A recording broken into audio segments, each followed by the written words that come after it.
kepingin tahu banyak tentang pendaftaran Badan itu bagi teman-teman yang akan lolos di tahapan.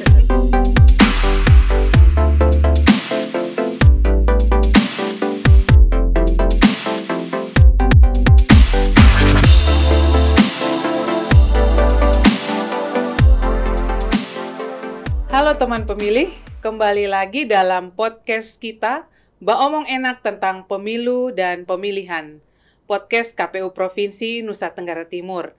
Dan saat ini bersama saya Sari Woda, di studio telah hadir juga narasumber kita Bapak Baharudin Hamzah. Beliau adalah Kadif Sosdikli Parmas SDM KPU Provinsi Nusa Tenggara Timur. Mari kita sapa beliau. Selamat sore Bapak. Sore Sari. Pak Bahar, apa kabar? Alhamdulillah sehat walafiat. Terima kasih untuk kesempatannya. Ya, boleh disapa teman pemilihnya Bapak. Ya, selamat sore pemilih di seluruh Nusa Tenggara Timur. Ya, jadi kita panggil audiens kita di podcast ini, podcast Beta Pilih, sebagai teman pemilih Bapak. Ya Bapak dan teman pemilih, di kesempatan kali ini kita akan mengangkat tema tentang rekrutmen Badan Ad Hoc Pemilihan tahun 2024. Bapak Bahar, sebagaimana kita ketahui bersama bahwa gong pemilihan tahun 2024 sudah ditabuh. Dan saat ini kita sudah sampai di tahapan rekrutmen Badan Ad Hoc untuk pemilihan tahun 2024. Dan mungkin saya dan juga teman pemilih semua pasti kepingin tahu banyak tentang rekrutmen Badan Ad Hoc Pemilihan tahun 2024.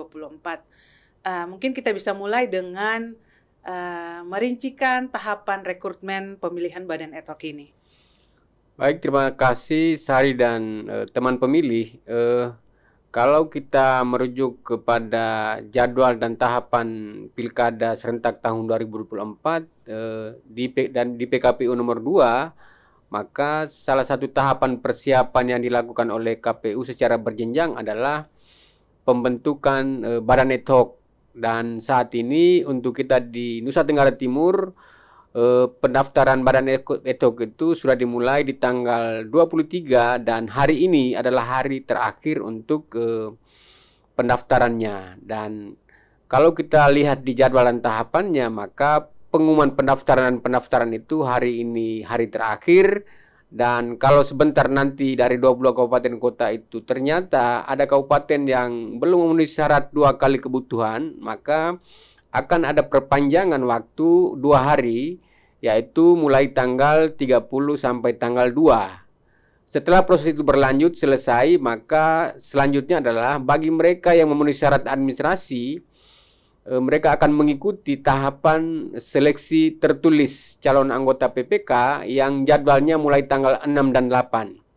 Setelah itu bagi yang lolos di CAT, maka kemudian mereka akan mengikuti tahapan wawancara yang dilakukan oleh KPU Kabupaten Kota se-Nusa Tenggara Timur. Bagi teman-teman yang akan lolos di tahapan CAT dan wawancara, maka mereka kemudian akan ditetapkan menjadi anggota PPK dan dilantik pada tanggal 16 Mei tahun 2024 mendatang. Demikian, Sari. Iya. Jadi hari ini adalah hari terakhir dan nanti batas penyampaian berkas administrasinya itu di pukul 23.59. 23.59 dan bila sampai di batas waktu itu belum memenuhi kuota sebagaimana dipersyaratkan oleh ketentuan aturan, maka akan diperpanjang 2 hari ke depan. Nah, Bapak Bahar, persyaratan apa saja yang dipersiapkan oleh teman pemilih yang mungkin mendengarkan podcast ini lalu kemudian memiliki niat dan animo untuk mengikuti rekrutmen Badan Ad Hoc? Ya, terima kasih Sari. Jadi untuk teman-teman pemilih yang ingin menjadi PPK, maka syaratnya kalau sesuai dengan Undang-Undang Nomor 1 Tahun 2015, pertama tentu pendidikannya minimal SMA, yang kedua dia harus mengisi sejumlah formulir yang sudah disediakan oleh teman-teman di KPU Kabupaten Kota, termasuk juga persyaratan soal kesehatan jasmani, kesehatan rohani, bebas narkoba, dan lain sebagainya.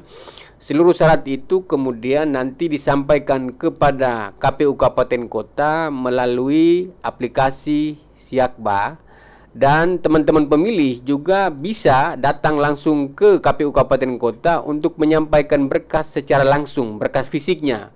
Selain mengupload dokumen yang ada di Siakba, juga teman-teman pemilih itu bisa datang langsung ke kantor KPU Kabupaten Kota. Saat ini kami punya tim di helpdesk di 22 kabupaten kota yang 24 jam itu menerima respon dari teman-teman pemilih yang mendaftar menjadi PPK soal kesulitan mengakses, kesulitan mengupload, kesulitan mengisi dokumen. Itu semua bisa terfasilitasi melalui helpdesk di kabupaten kota masing-masing. Iya, dan pola rekrutmen badan ad hoc sendiri kali ini sifatnya apa, Bapak? Ya, kalau berdasarkan keputusan Ketua KPU nomor 476, maka metode rekrutmen badan ad hoc untuk Pilkada tahun 2024 adalah seleksi terbuka. Ya. Sehingga semua teman pemilih yang memenuhi syarat tadi yang saya sampaikan itu punya hak yang sama untuk mengikuti seleksi ini, mulai dari tahapan penyampaian berkas, seleksi administrasi, tes tertulis, wawancara, sampai menjadi penetapan menjadi anggota PPK terpilih. Oke, penjelasannya sangat terperinci dan jelas sekali. Nah, Pak Bahar, kalau seandainya nih ada dalam proses seleksi PPK ada teman pemilih yang tidak lolos, tidak memenuhi persyaratan, apakah dia bisa melamar untuk tingkatan yang lebih rendah menjadi PPS mungkin? Iya, pertama bagi teman-teman pemilih yang sekiranya sedang mengikuti proses seleksi di PPK dan ternyata nanti di CAT itu tereliminasi atau di administrasinya tereliminasi, atau bahkan ketika lolos di CAT tapi kemudian nanti hasil wawancaranya terakhirnya teman-teman tereliminasi, tidak usah khawatir karena masih ada kesempatan teman-teman pemilih itu bisa mendaftar lagi menjadi calon anggota PPS yang waktu pendaftarnya itu ada di ujung pengumuman hasil terpilih untuk PPK. Jadi tidak ada masalah kalau teman-teman pemilih yang sekarang belum berkesempatan menjadi PPK terpilih bisa mendaftar kembali menjadi calon anggota PPS. Ya, jadi teman pemilih jangan khawatir, masih ada kesempatan untuk bisa menjadi badan ad hoc di pemilihan tahun 2024. Dan Pak Bahar, kita di level KPU Provinsi sendiri itu memiliki fungsi supervisi dan monitoring.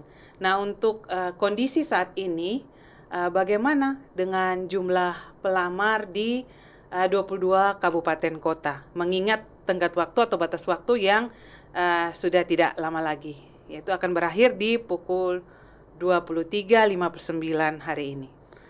Ya, terima kasih Sari. Teman pemilih, jadi kalau kita ikuti jadwal pendaftaran sejak tanggal 23 hari Selasa lalu sampai dengan hari ini, kami di provinsi, KPU Provinsi itu punya fungsi melakukan supervisi dan monitoring ke kabupaten kota. Bentuknya bisa saja kami langsung datang ke kabupaten kota atau melalui jaringan teknologi seperti daring dan sebagainya. Dan untuk memastikan progres pendaftaran PPK di semua kabupaten, barusan tadi sore KPU Provinsi melakukan rapat koordinasi dalam jaringan Zoom dengan teman-teman di 22 kabupaten kota untuk memastikan sisa waktu ini berapa kabupaten yang sudah punya kebutuhan alokasi 2 kali sudah terpenuhi dan berapa yang belum. Dan dari hasil dari progres itu ada 3 kabupaten yang kebutuhan 2 kali kebutuhan itu dia sudah penuhi, yaitu Kabupaten Sumba Barat, Kabupaten Malaka, dan Kota Kupang. Sedangkan selebihnya mereka masih kurang sebarannya, ada yang di 1 kecamatan, 2 kecamatan. Sebenarnya kalau kita lihat data lengkapnya itu secara kabupaten itu sudah terpenuhi. Cuma sebaran di kecamatan itulah itu yang belum mereka penuhi, sehingga kita dorong dengan waktu yang tersisa sampai pukul 23.59 itu yang kurang-kurang tadi bisa terisi. kalau misalnya sampai itu juga belum terisi, maka kita harapkan agar waktu tersisa penambahan 2 hari itu bisa dimaksimalkan agar di waktu perpanjangan itu kuota 2 kali kebutuhan minimal itu bisa dipenuhi teman-teman di kabupaten kota. Ya, melihat dari penjelasan tadi adanya tantangan-tantangan juga untuk pemenuhan kuota di kabupaten kota ya, Bapak. Dan apa upaya dari KPU provinsi, kabupaten kota untuk lebih menggiatkan dan menarik minat masyarakat untuk bergabung menjadi Badan ad hoc?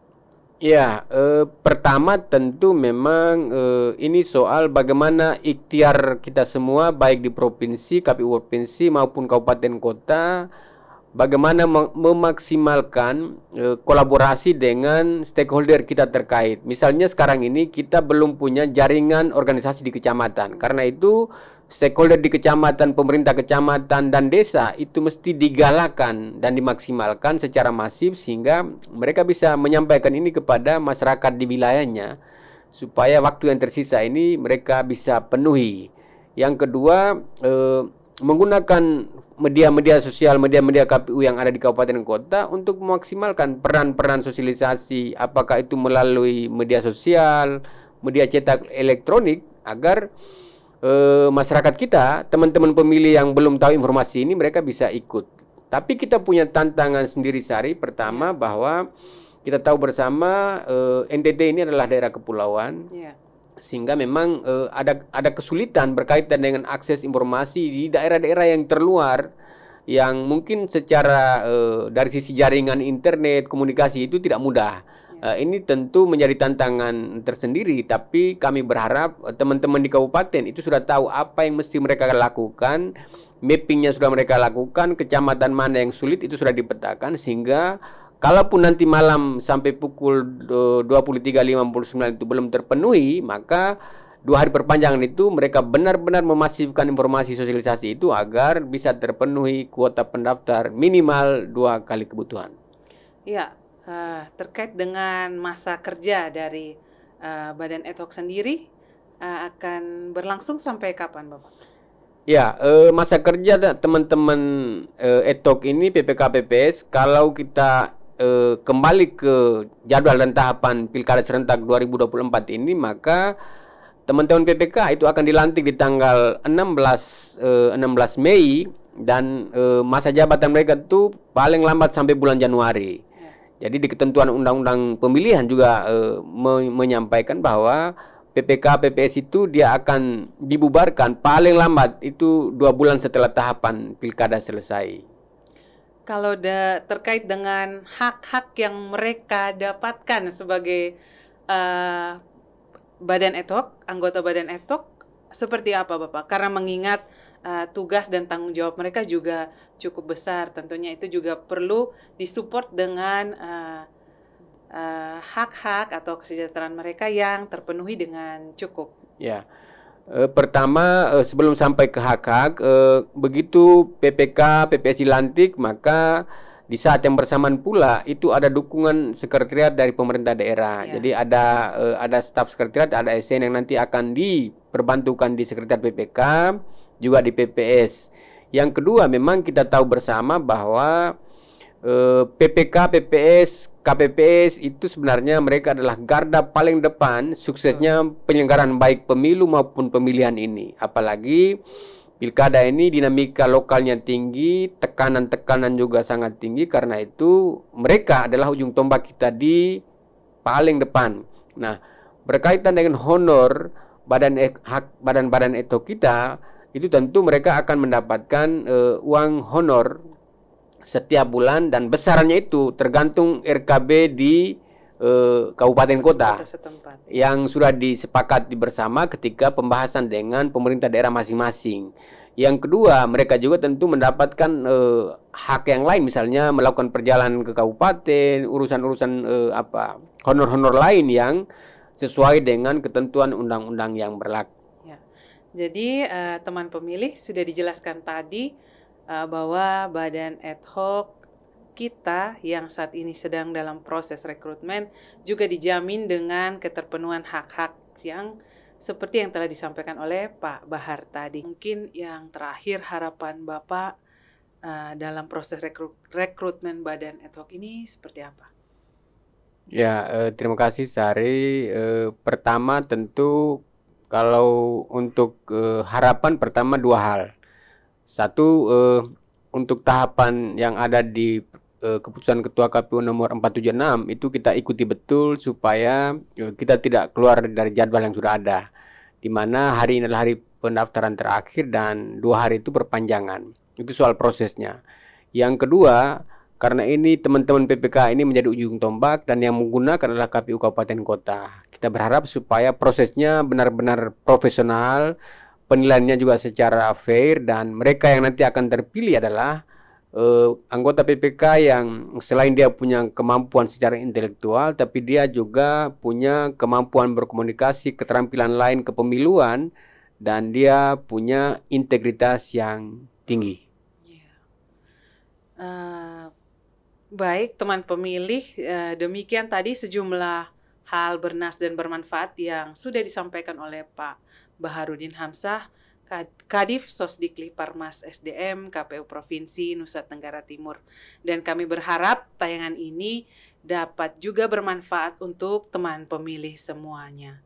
Dan kami mohon untuk bisa terus like, komen, dan subscribe konten-konten kami di podcast Beta Pilih, Omong Enak tentang pemilu dan pemilihan. Akhir kata, saya Sari dan Pak Baharudin Hamzah pamit undur diri. Terima kasih dan sampai ketemu di tayangan kami selanjutnya.